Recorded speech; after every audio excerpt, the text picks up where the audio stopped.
I want to bring you greetings from beautiful downtown Hemet. It would be beautiful if we had one.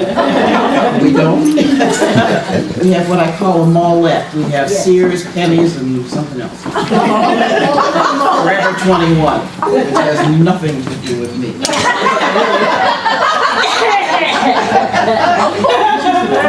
I had a delightful ride down. I have not allowed myself to get my car fixed yet, but I'm sort of understanding now that all things work for good, that they all work just the way they're supposed to, because I had a wonderful ride down with Sherry Brown, who lives in the big city, Paris. Big city. I never have gotten here so fast. Not because of the way, well, maybe she does, but it wasn't about the speed, it was about the conversation. And there's never anything more wonderful than getting to know someone that you haven't known very well and hearing about who they are. It was all of a sudden like it was a brand new person that I was there with, and it was wonderful. We pulled down that little veneer that we separate ourselves from each other, and we were able then to see who we were, to see who we are. And that's really what I want to talk about today. You know, I was thinking that it was still about, what was the last? Renewal. This is renewal, and this is going to be about renewal, but it's also going to be about the subject of faith. And I want to give you a new feeling about what faith is really, really about. And what it is we are to have faith in at this point. It was interesting, and I took my glasses off, and so I'm not going to, you may have to hold this over there, because someone said that they couldn't always see my eyes because of my glasses. And I don't want anything to separate me from you. I don't want anything that says I couldn't see her, I couldn't hear her.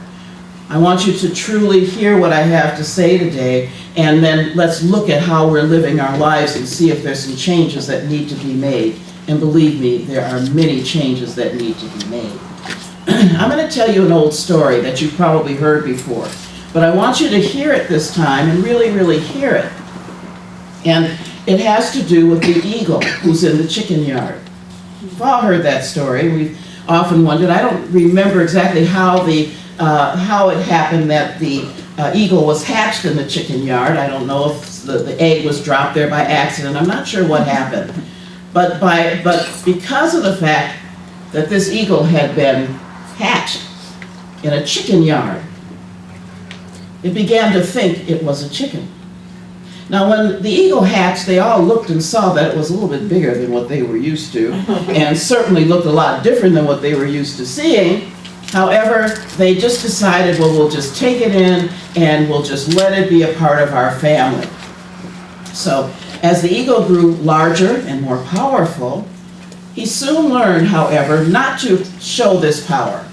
You know, one day he sort of knew he had these wings, you know, and it got sort of good to him, and one day he just let the wings come out, and the chickens were terrified because they saw that here was this powerful, powerful bird there in its presence, but they were afraid of the power that this eagle had. So he changed his mind. He said, I'll never do that again. I'll never do it. He kept his wings pinned right to his sides, and he never allowed them to flap up again. And he just went around just like them, and he knew there were other things to eat, but he didn't care because he was a part of the chicken group, and he didn't want them to not like him. And so what he did was he just pecked the ground too, you know, and he pecked and he pecked and he picked up little kernels of corn and so on, and it wasn't really enough for him, but he didn't mind. It was okay because he was a part of the group. And one day, soaring up high was another eagle. The eagle was flying around, and he was looking at the ground looking for something to eat. A chicken, perhaps, you know, whatever they eat. He looked around and he saw this chicken yard. But to his astonishment, he looked and he saw there was an eagle in the midst of them pecking the ground. So what is his problem? Let me go down here and talk to this eagle down here with these chickens. swoops down. And as the chickens see him coming, they're like, oh my God, and they fly to the chicken house to get in. But somehow the eagle that's on the ground can't quite make it in. He's cornered. This eagle corners him, where he can't get to the chicken house. So the eagle says, what are you doing down here with these chickens? He said, well, this is where I live. I'm a chicken too. I'm one of them. The eagle says, you are not. Haven't you ever understood, haven't you ever felt that you have these powerful wings that could take you up and you could soar through the skies and do everything that you would ever want to do? You could leave here. And the whole time the eagle's looking at him and he's feeling like it's sort of true, but all the time he's working his way around trying to get in with the chickens again. And the eagle's telling him, but you're a powerful being. You're able to fly, you're able to soar, you're able to do all of these things. Don't you know who you are? Part of the eagle is saying, well, I guess so, but I'm here with the chickens and I don't want them to throw me out. And all this time the eagle's telling him how powerful he is, and how wonderful he is, and all the things he's capable of doing, and all of this, and the whole time he's edging around, trying to get so he can run into the chicken house. And finally he does. He runs back in with the chickens, and the big eagle just shakes his head and says, boy, he won't listen. And the eagle gets in with the chickens, and he says, do you know what that bird out there was trying to tell me? Trying to tell me how powerful I am. Trying to tell me I could fly. Trying to tell me I could do all of these things. He must be crazy. And there he stayed for the rest of his life.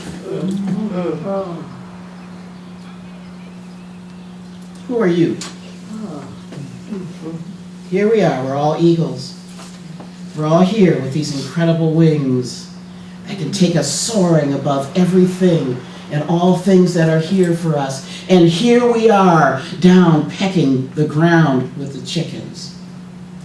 I want you to think about who you are and what you've been doing. And what I'm going to talk about today is faith.